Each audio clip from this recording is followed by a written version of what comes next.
तक रहेगा।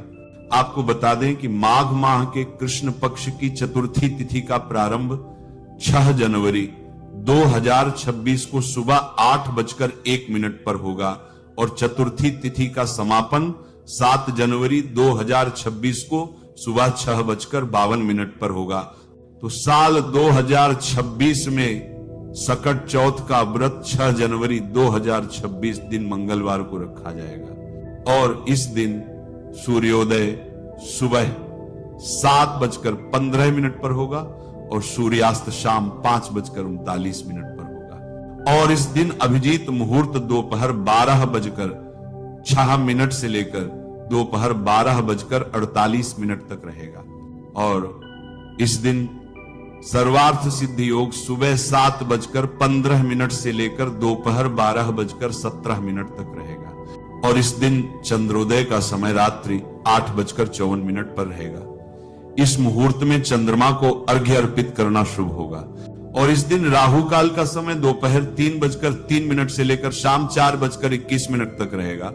आप राहु काल के समय पूजा से संबंधित कोई कार्य न करें क्योंकि राहु काल अशुभ समय होता है। इस दिन माताएं पूरा दिन निर्जला व्रत रखती हैं और शाम को गणेश पूजन और चंद्रमा को अर्घ्य देने के बाद ही जल ग्रहण करती हैं। चंद्रमा के दर्शन और पूजा करके ही सकट चौथ का व्रत खोला जाता है। सकट चौथ के दिन महिलाएं सुबह जल्दी उठकर स्नान आदि करने के बाद सूर्य देव को अर्घ्य देकर व्रत का संकल्प लें। इस दिन महिलाएं निर्जला उपवास करती हैं और भगवान गणेश की विधिवत पूजा अर्चना करती हैं। सबसे पहले एक लकड़ी की चौकी या पाटा ले लें, उस पर लाल या पीले रंग का वस्त्र बिछा लें। अब आप गणेश जी की मूर्ति या फोटो स्थापित करें। इसके बाद आप कलश की स्थापना करें। कलश में जल भर लें और उसमें स्वस्तिक का चिन्ह बना लें। कलश के मुख में मौली बांध लें। अब कलश के जल में एक सिक्का, सुपारी, हल्दी की गांठ, फूल और अक्षत आदि डालें। अब कलश के मुख में पंच पल्लव रखने के बाद इस पर एक चावल भरी कटोरी रखें और उसके ऊपर दीप प्रज्वलित करें। इसके बाद भगवान गणेश की विधिवत पूजा करें। रोली, चंदन, अक्षत, दुर्वा, घास, फूल, माला, तिल के लड्डू, घी गुड़ का भोग लगाएं। इस दिन पुत्रवती महिलाएं पुत्र की सुख समृद्धि के लिए व्रत करती हैं। इस दिन तिल और गुड़ के लड्डू का विशेष महत्व है। तिल के लड्डू बनाने हेतु तिल को भूनकर गुड़ की चाशनी में मिलाया जाता है, फिर तिलकुट का पहाड़ बनाया जाता है। कहीं कहीं पर तिलकुट का बकरा भी बनाते हैं। गणेश पूजा करने के बाद तिलकुट के बकरे की गर्दन घर का कोई बच्चा काट देता है। दोस्तों, गणेश पूजन करने के बाद गणेश चालीसा करें। इसके बाद एकाग्र चित्त होकर सकट चौथ व्रत की कथा सुने या पढ़ें और गणेश आरती करने के बाद आप विधिवत पूजा को संपन्न करें। गणेश पूजन के बाद जब चंद्रमा निकल आए तो चंद्रमा को अर्घ्य देकर चंद्रमा को धूप दीप दिखाएं। चंद्रमा से घर परिवार की सुख शांति के लिए प्रार्थना करें। इस तरह से विधि पूर्वक सकट चौथ की पूजा करें। पूजा के बाद अपनी सास को बायना देकर उनके पैर छूकर उनका आशीर्वाद लें। इसके बाद तिल गुड़ का प्रसाद खाकर अपना व्रत खोलें। चलिए जानते हैं कि 2026 में सकट चौथ का नया व्रत शुरू कर सकते हैं या नहीं। तो आपको बता दूं कि आप इस साल सकट चौथ, तिलकुट चौथ, तिल चौथ या संकष्टी चतुर्थी का नया व्रत शुरू कर सकते हैं। जो भी पहली बार व्रत स्टार्ट करना चाहती है वह इस साल कर सकती है, क्योंकि इस साल किसी प्रकार का अधिक मास और मलमास नहीं है। आप लोग नया व्रत उठा सकते हैं या किसी कारणवश अगर व्रत छूट गया है तो इस साल आप दोबारा से व्रत कर सकते हैं, क्योंकि यह व्रत संतान के दीर्घायु के लिए किया जाता है। इसलिए गणेश जी का यह व्रत जरूर कीजिएगा। अब सुनेंगे तिल संकष्टी चतुर्थी की कथा। पद्म पुराण के अनुसार आज ही के दिन कार्तिकेय के साथ पृथ्वी परिक्रमा लगाने की प्रतिस्पर्धा में उन्होंने पृथ्वी की बजाय भोलेनाथ और माता पार्वती की 7 बार परिक्रमा की थी। तब भगवान शिव जी ने प्रसन्न होकर गणेश को प्रमुख मानते हुए भगवान गणेश को प्रथम पूजनीय का अधिकार प्रदान किया था। एक शहर में देवरानी और जेठानी रहते थे। जेठानी बड़ी अमीर थी और देवरानी गरीब थी। देवरानी गणेश जी की परम भक्त थी। देवरानी का पति जंगल से लकड़ियां काट कर लाया करता था और उसे बेचता था और अक्सर बीमार रहता था। देवरानी जेठानी के घर का सारा काम करती थी और बदले में बचा हुआ खाना, पुराने कपड़े उसको दे दिया करते थे।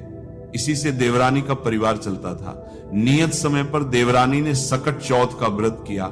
5 आने का तिलगुड़ मिलाकर तिलकुट बनाया, पूजा करके तिल चौथ की कथा सुनी और तिलकुट को रख दिया और सोचा कि चांद निकलने पर अर्घ्य देने के बाद ही कुछ खाएगी। कथा सुनकर जेठानी के यहाँ खाना बनाकर बच्चों से खाना खाने को कहा तो बच्चों ने कहा कि हम भी चाची के साथ खाना खाएंगे। जेठानी ने कहा कि मैं नहीं आऊंगी तब खाना खाएंगे। बच्चों ने कहा कि आज तक किसी ने अभी तक खाना नहीं खाया, तुम्हें कैसे पता? सुबह सवेरे ही बचा हुआ खाना खा लिया करते थे। बच्चे सब लगे बैठे थे कि आज तो त्योहार है इसलिए पूछ रहा हूं, आज खाने को अच्छा मिलेगा। परंतु जब बच्चे को पता चला कि आज तो रोटी भी नहीं मिलेगी तो बच्चे रोने लगे। उसके पति को भी बहुत गुस्सा आया और कहने लगा कि सारा दिन काम करके भी तो रोटी नहीं ला सकती थी, तो काम क्यों करती हो? पति ने गुस्से में आकर पत्नी को कपड़े धोने की डंडी से मारा। डंडी हाथ से छूट गई और पत्नी के सिर पर लगी। देवरानी बेचारी गणेश जी को याद करती हुई रोती बिलखती पानी पीकर सो गई। उस दिन गणेश जी देवरानी के सपने में आए और कहने लगे, धूप में मारी पलटी में मारी, सो रही है या जाग रही है? वह कुछ बोल भी रही और कुछ जागती रही। गणेश जी बोले कि भूख लगी है, कुछ खाने को दो। देवरानी बोली, मेरे घर में तो अन्न का एक दाना भी नहीं है। बचा खुचा खाना जेठानी देती थी, आज भी नहीं मिला। पूरा बचा हुआ में वो तिलकुट रखा है। खाने के बाद गणेश जी बोले, धूप में मारी पलटी में मारी, निपट अब लगी कहानी। वह यहां पड़ा है जहां तेरी इच्छा है वही। गणेश जी बच्चे की तरफ देखकर बहुत गुस्सा हुए। देवरानी सुबह उठकर देखती है कि पूरा घर मोतियों से जगमगा रहा है। वह हैरान हो गई कि पूरा मोतियों से भरा पड़ा है। पुष्करणी गए थे, वहां की थी। मैं उस दिन हेमंत में पुरानी जेठानी के यहां काम करने नहीं गई।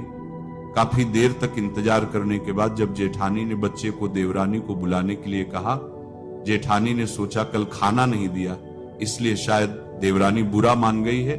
बच्चे बुलाने गए और बोले, चाची माँ ने बुलाया है, सारा काम पड़ा है। देवरानी ने जवाब दिया, अब उसकी कोई जरूरत नहीं रही, घर में सब भरपूर है। गणेश जी के आशीर्वाद से बच्चे ने जाकर बताया कि चाची का तो पूरा घर हीरे मोतियों से जगमगा रहा है। जेठानी दौड़ती हुई देवरानी के पास आई और पूछा कि यह सब कैसे हुआ। देवरानी ने उसके साथ जो कुछ भी हुआ था वह उसे कह डाला। घर लौटकर जेठानी ने अपने पति से कहा कि आप भी मुझे धूप में और पलटी में मारो। उसका पति बोला कि भली मानस, मैंने कभी तुम पर हाथ नहीं उठाया, मैं तुम्हें धूप में और पलटी में कैसे मार सकता हूं। वह नहीं मानी और जिद करने लगी। मजबूरन पति को उसे मारना ही पड़ा। उसने ढेर सारा घी डालकर तिलकुट बनाया और मिट्टी में रखकर सो गई। रात को विनायक जी सपने में आए और कहने लगे, भूख लगी है, कुछ खाने को दो। जेठानी ने कहा, गणेश जी महाराज, आपने देवरानी को सूखा आटा दिया, मैंने तो घी का चूरमा बनाया आपके लिए और जो चाहे स्वरूप ले लो। अब निपटारे के यहां तो टूटी फूटी झोपड़ी थी। मेरे यहां के लोगों ने पूछा, मेरे ललाट पर बड़ी बिंदी है। जेठानी सुबह जल्दी उठ गई, सोचा घर हीरे जवाहरात से भर चुका होगा। यहां पर देखा तो पूरे घर में गंदगी फैली हुई थी, तेज बदबू आ रही थी। उसके सिर पर भी बहुत सी गंदगी लगी हुई थी। उसने कहा कि गणेश जी महाराज, ये क्या आपने क्या किया है? मुझसे रूठे और देवरानी पर प्रसन्न हुए। जेठानी ने घर की सफाई करने की बहुत कोशिश की, परंतु गंदगी और ज्यादा फैलती गई। जेठानी के पति को मालूम चला तो वह भी गुस्सा हुआ और बोला, तेरे पास इतना सब कुछ था फिर भी तेरा मन नहीं भरा? परेशान होकर जेठानी ने गणेश जी से मदद की विनती करने लगी। गणेश जी ने कहा कि देवरानी से जलन के कारण तूने जो किया ये उसी का फल है। अब तू अपने धन में से आधा उसे दे देगी, तभी ये सब साफ होगा। उसने धन बांट दिया, किंतु चेहरे की एक हांडी को चूल्हे के नीचे दबा कर रखी थी।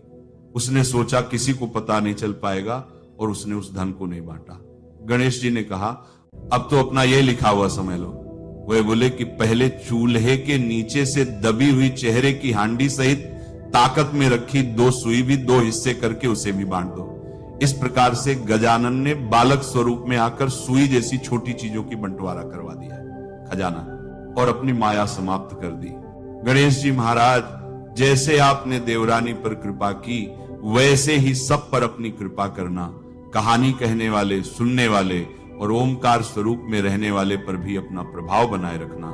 किंतु जेठानी को जैसे सजा दी वैसे किसी को मत देना। तो बोलिए प्रेम से भगवान गणेश जी की जय। इसी प्रकार से जो भी जाता है सच्ची श्रद्धा के साथ, नियम और निष्ठा के साथ माघ मास के कृष्ण पक्ष में भगवान गणेश का पूजन करते हैं, चंद्रदेव का पूजन करते हैं, कथा श्रवण करते हुए भगवान गणेश जी उनके सभी विघ्न